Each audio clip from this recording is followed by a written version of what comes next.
class is covered, of course.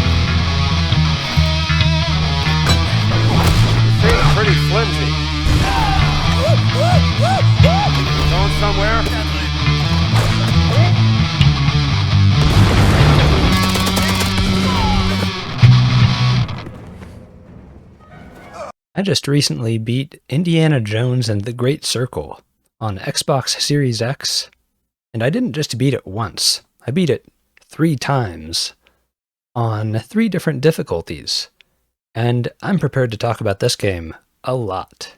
I kept the puzzle difficulty on normal. What did vary between my 3 playthroughs was combat difficulty, and game length, I should add. In my first playthrough, I spent 22 hours going through the game pretty quickly on normal. In my second playthrough, I went through the game on hard and took 34 hours, doing quite a few more optional quests and things. And on my final playthrough, I took 45 hours, spending tons of time doing optional things, taking my time, and I played on very hard for that one. I love this game. It also has some flaws, and I'll make it crystal clear what my criticisms of it are as I go through my review, but I absolutely would recommend this to Indiana Jones fans and fans of action-adventure games. For anyone concerned with this review spoiling or giving away anything about this game, I want to make it clear early on that I'm seeking to avoid spoiling it as much as possible. So I won't show any cutscenes that give away important plot elements. The content I do show will mostly be down and gritty gameplay footage to make it clear what it's actually like to play this game. I'll begin with the story. The story of this game is exactly what one would want and expect an Indiana Jones video game to deliver, I feel. The story fits the tone of the films, so it's deadly serious at times, but it's also very comedic and campy at others. This game is contextualized in the film universe of Indiana Jones as characters and events from Raiders of the Lost Ark and The Last Crusade are both referenced. This game also feels like an Indiana Jones film in that it takes real history and myth from our planet and combines that with the supernatural in a way that makes history a lot more fun and makes the fantasy more immersive and believable. This is a very atmospheric game, and I really appreciate and love how mysterious it is. It was quite a lot of fun playing through the story for the first time, and part of why I played through it so quickly the first time is because I really wanted to keep the pace going and see where the story was taking me. The game also gets quite spooky in a few places. The game creates a spooky atmosphere in a couple spots, not with cheap scares, no jump scares or anything. It uses a combination of atmosphere and anticipation. It's often what you don't see in the game that is scariest. I would say the gameplay experience here is divided roughly 50-50 between exploration and combat, although there are a few linear but exciting escape sequences to be experienced, and an occasional vehicular combat section. I found all of these different gameplay sections to be good fun and a nice way to mix up the gameplay and keep things fresh and interesting. Indiana Jones and the Great Circle is a first-person action-adventure game, and after spending as much time as I have with it, I think the use of the first-person perspective was an excellent choice for this title. The reason I think that is that this game requires a lot of close inspection of environments as you explore them to get through its puzzles and to find ways through certain barriers or obstacles in your way. Getting a close-up look at things is enormously helpful in accomplishing all of those things. While the gameplay is almost completely first-person perspective, there are just a few moments it'll switch to a third-person perspective, and I can understand why it does this. It does this at moments when Indiana Jones is like swinging on a rope or climbing up a cliff, and a first-person perspective in those moments would be kind of awkward because you would just see a wall or a rope in front of you. It'd be disorienting. So it'll switch to third person briefly for a few moments here and there, but it always feels very natural. Environments and the locations you visit in this game are quite expansive. Each one is almost like its own little open world, and the environments are very flexible to explore and naturally designed.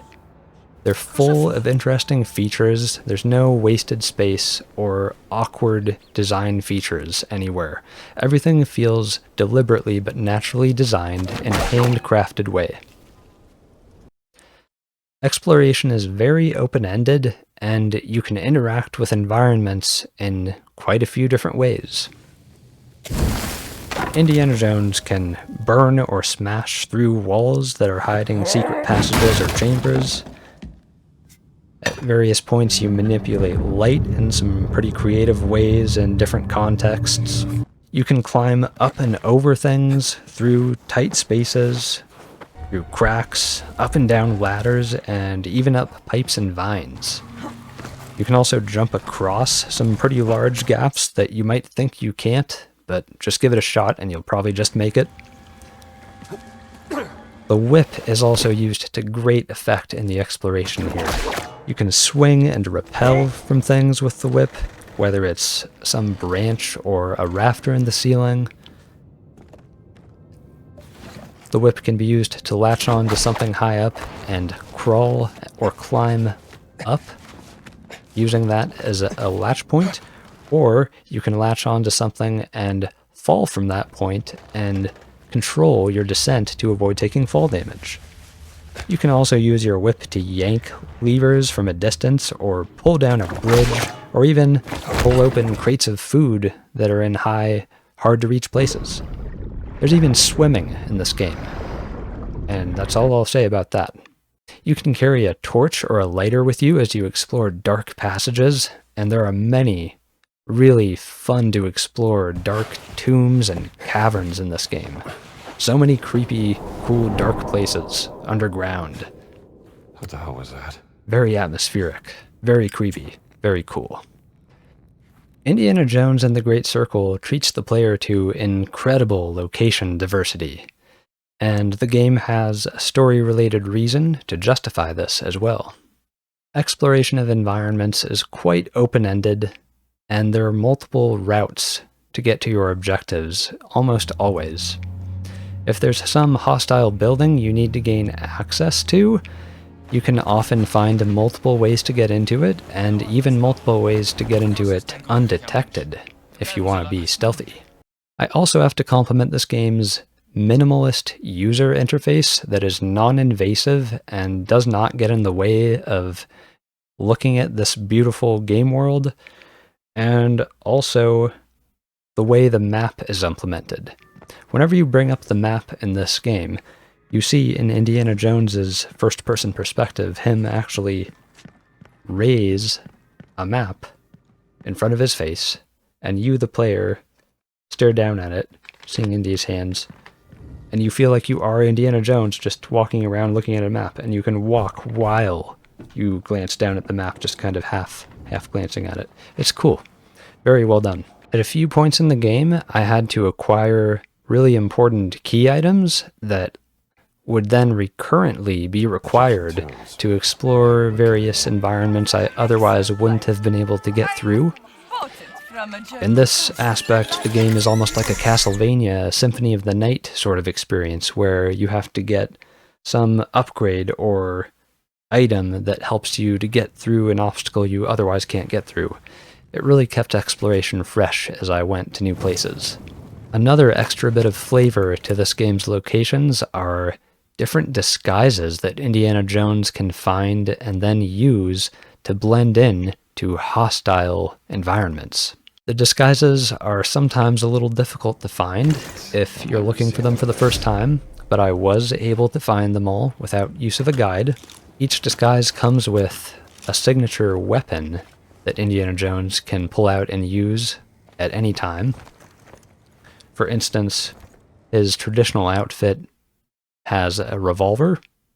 The disguises do their job very well in fooling your enemies, although the game throws a few curveballs your way, such as captains who can see through your disguise, and you'll have to clear out when they recognize you, or they will raise the alarm and start beating you up. I should at least briefly describe what you can expect from the puzzles in this game, because at quite a few moments the gameplay will shift to requiring the player to solve some puzzle before they can progress through the story of the game. Puzzles are often pretty simple in principle in the same way solving a jigsaw puzzle is, but they're deceptively difficult at times, and some of them will take a lot of trial and error and time to figure out. There are a few instances of having to crack some secret code that Nazi or fascist soldiers may have set up for hiding some treasure or artifact. At other moments, you might have to figure out the rules to some ancient game to solve some puzzle in some temple. You'll see some puzzles that require you to manipulate gravity, light, or water, and oftentimes you'll just have to analyze a document or artifact and literally bring out the object in Indiana's hand and rotate it around to inspect it and figure out clues somewhere on that object or on the backside of a piece of paper to figure out how to progress. You might even occasionally have to solve a riddle. I guess the take-home message about the puzzles is that there's a lot of variety here, and things never get stale. I'm really impressed with how many different creative puzzles the developers came up with for this game. Angels bearing flaming swords. I generally felt all of the optional quests and exploration that you can do in this game was well worth it.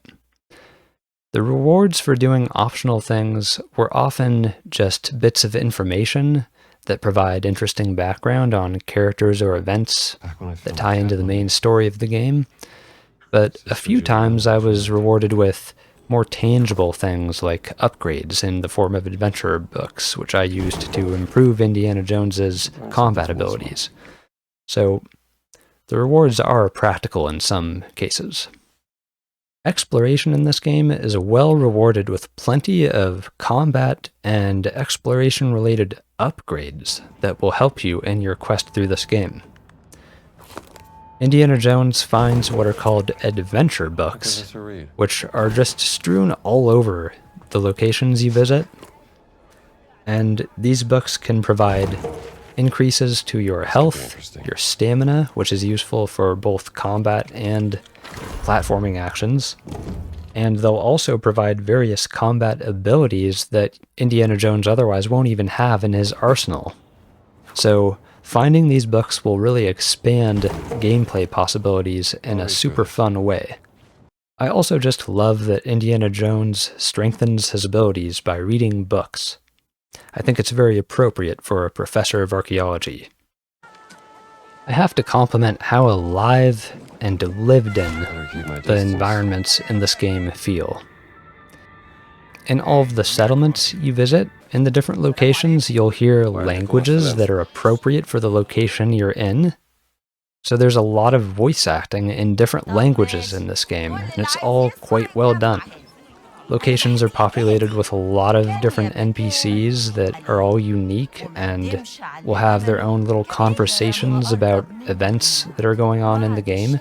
As far as enemy diversity, most of what Indy encounters will be bad guys who are just enemy human soldiers, Nazis and fascists. This does take place in the late 30s, so that's appropriate for Indy to be encountering those kinds of bad guys, much like he does in, say, Raiders of the Lost Ark. He does also encounter just a few animal hazards. say, some scorpions and a few wild dogs here and there. Maybe some trained attack dogs even. And maybe something else big that I won't spoil. The animal hazards are mostly well done, I would say. They're very video gamey, for lack of a better word, at times. The scorpions in particular. The scorpions are just total assholes in this game. If you go up to a pit of scorpions out of reach, they will just line up and watch Indy, waiting for him to come down so they can sting him. It's like the scorpions in this game live their entire lives only for stinging Indiana Jones. They don't care about breeding. They don't care about finding prey. They only care about stinging Indiana Jones. If Indiana Jones is buried in the sand, what do scorpions do? They come up to him and form an assembly line to sting him in the face. Total asshole arachnids. But I digress. Before I move fully into the combat of this game, let me briefly discuss the stealth. I imagine many other games do stealth better than this one, but nevertheless, stealth is still functional in Indiana Jones and the Great Circle. You can sneak around enemy camps and avoid detection by hiding behind obstacles effectively and occasionally throwing a bottle to distract enemies and make them look elsewhere from where you are, or give you a window of opportunity to crawl to some other object to hide behind. You can do these things and carefully and cleverly make your way to objectives without being seen. Alerted enemies have pretty varied and natural responses. Oftentimes, if someone hears you make a noise, they will turn around and make some comment to themselves about how something must be in their imagination, or some comment about how they need to come check something out. And they might come actually investigate the location you're hiding at, and you can get found out sometimes. I'll mention that on the normal and hard difficulties, enemy alertness is indicated by a little circular indicator above their head that will fill up gradually until they are fully alert. And when you play on very hard, I discovered that alertness indicator is no longer there. So you'll just have to kind of guess whether enemies are alerted to you or not by their behaviors and animations, and I kind of prefer that because it feels more natural and exciting. Now I get to my favorite part of this game, the combat. The combat in Indiana Jones and the Great Circle kind of took me by surprise. I didn't expect it to be quite this good. It's incredibly fun, it's incredibly varied, and incredibly open-ended. Where do I begin? So Indiana Jones can brawl enemies using his fists, and the right and left triggers of the Series X controller are used to perform jabs or uppercuts, and then you use the left bumper to block, and you can block while you have your fists up, or block while you're holding some melee weapon. You can put that melee weapon up. You can use the right bumper button to whip enemies. And that button's also used to use the whip in exploration contexts to swing from things, by the way. I would say some of the key factors that change with combat difficulty in this game would be number of enemies, the damage they do to Indiana, and also how alert they are to you if you're trying to be stealthy and avoid being seen. Dodging and stamina both factor greatly into the combat of this game. Every dodge counts, every swing of your fist or a weapon counts. You won't want to waste any movement, because if you run out of stamina, you won't be able to do anything else other than stand in a stupor and be hit by enemies until you're knocked out. The fist fighting alone is an art in this game. You can deliver both jabs and uppercuts. You can punch in rapid succession. You can charge up your punches by holding the left and right trigger buttons for a long time, and that'll deliver some really devastating, powerful punches. Indy can pull out his whip and use it in combat at any time with a simple press of the right bumper button. I have to say, the possibilities unlocked by the whip with the proper upgrades are simply fantastic in this game. Let me discuss some of those possibilities because they're just so much fun. You can lasso enemies from behind and strangle them unconscious if they're unaware of your presence. Or you can use the whip to lasso them and bring them close to you and then grab them by the collar. You can use the whip to lasso their legs and trip enemies, which allows you to buy time as they comically fall over to plot your next torment of them. You can also whip weapons out of enemy hands, so if someone has a gun they're pointing at you, you can whip them to make them drop it.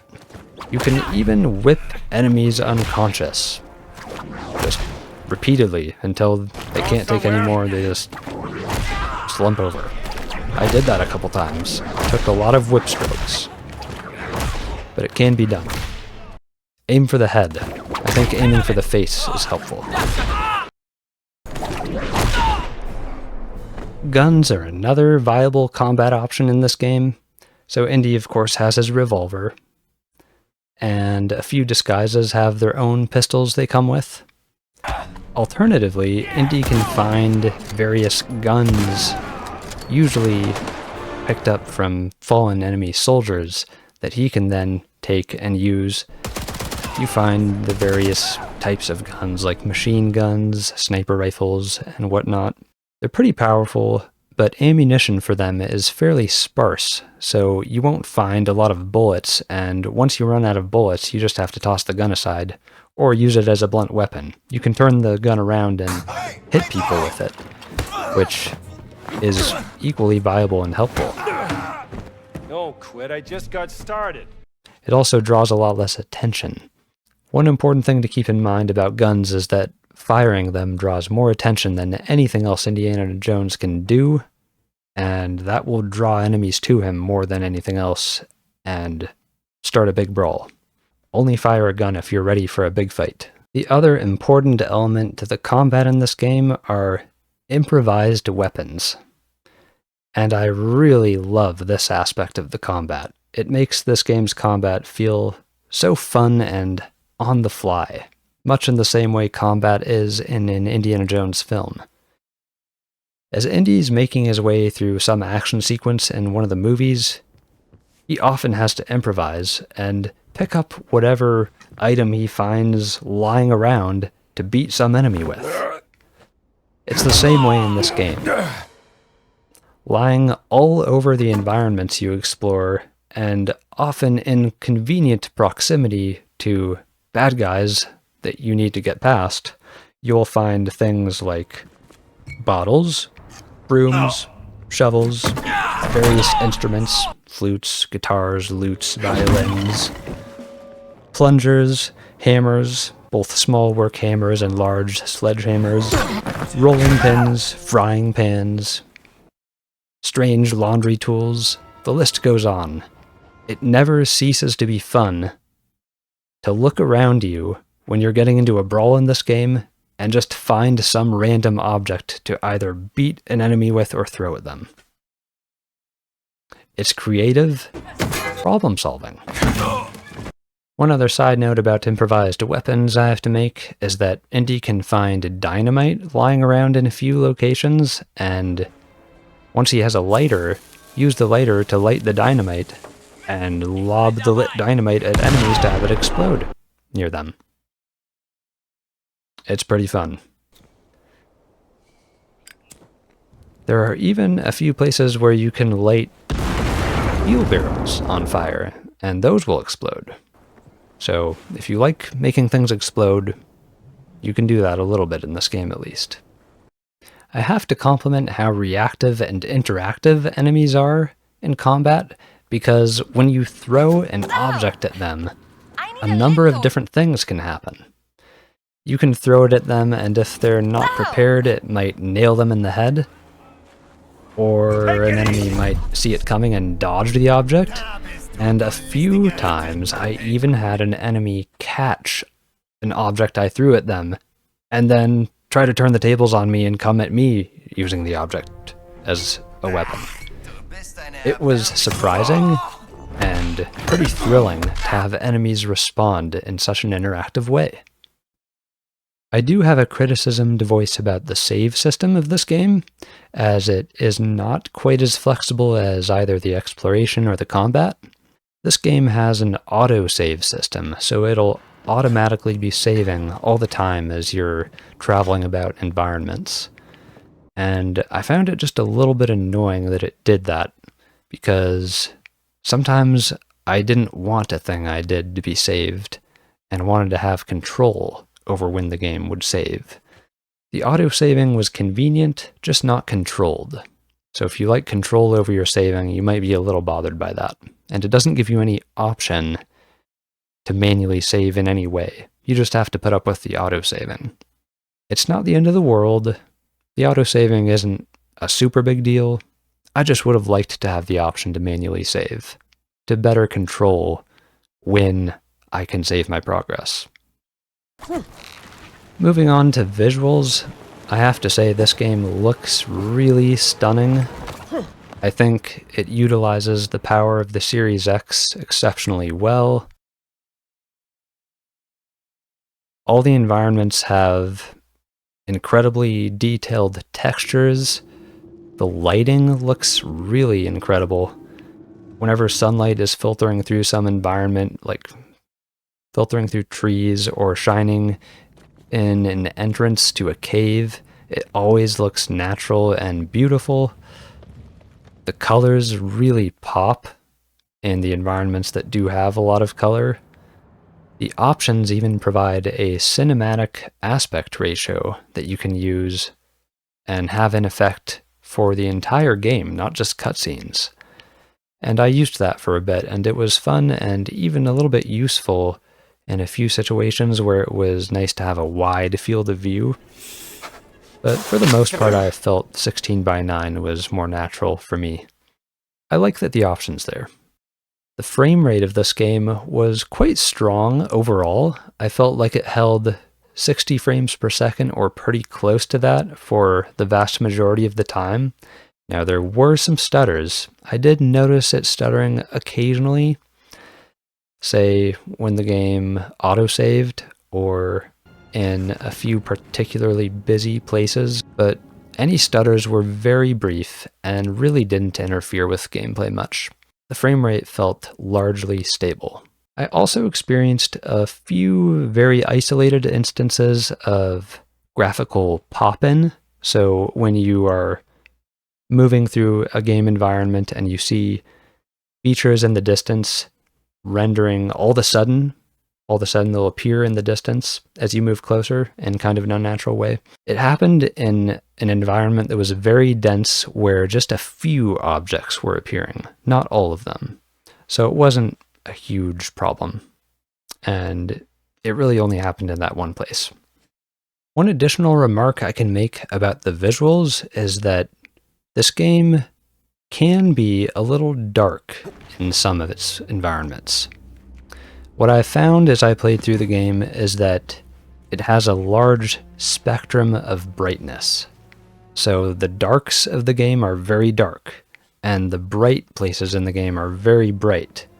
And sometimes when you're just standing in the shadow, it can make it very hard to see what is in the shade, even when it shouldn't be that hard to see because it's broad daylight outside. I don't think the problem is a huge one, but I did feel it was big enough that I went into the options and turned up the brightness in the HDR settings from about 10 to 44. And for me, on my screens that I keep the brightness low on, that worked pretty well to make the game more visible. Overall, the brightness of the game is realistic.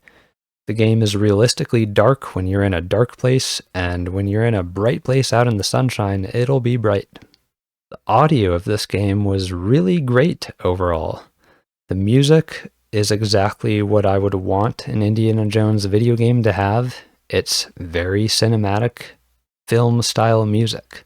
A lot of the times it'll lay in the background kind of unnoticeable, but still there creating some atmosphere when you're solving a puzzle or traveling through a quiet but creepy tune. The music also responds to the action and what you're doing in the gameplay, so there will be swells in the music when combat picks up or when you're detected by enemies. Those cues in the music are lively and pretty engaging to go with the action on the screen. If I could mention something about the sound effects, I'll say punches sound fantastic. You hear a really satisfying impact when Indy punches an enemy. On the critical side, I did experience a little bit of audio glitching in one later environment, which was actually the same environment that had the visual pop-in, and this glitch caused some dialogue to play out of context when I would load after, say, Indy died or fast-traveled to some point in the environment. It did not persist after that point of the game, so it wasn't a big problem. I would be remiss if I discussed the audio of this game and didn't compliment the voice acting, because this game has an incredible amount of voice acting, and it's all pretty good. You know your stuff. The voice actor who's imitating Indiana Jones does a good job of pulling off an Indy voice, and the supporting roles are also well handled. I particularly want to praise the villain of this game, however. In my opinion, the villain of Indiana Jones and the Great Circle kind of steals the show. You're wondering if maybe you should have built yourself a life of meaning instead of ending up here, dead and forgotten in the sense of Africa. He's just so clever, amusing, and devious. He's a really complex villain, and it's quite amusing to witness his antics throughout this game. I laughed a few times. I feel like this game is an excellent addition to the Indiana Jones franchise, and I've already played through it 3 times, much like the way I've watched the Indiana Jones films that I've seen many, many times. I return to these films over and over again because they're extremely enjoyable adventures to experience again and again. And that's the same reason I'll play this game again and again. It has an imaginative, inventive story that's quite well crafted and enjoyable to experience.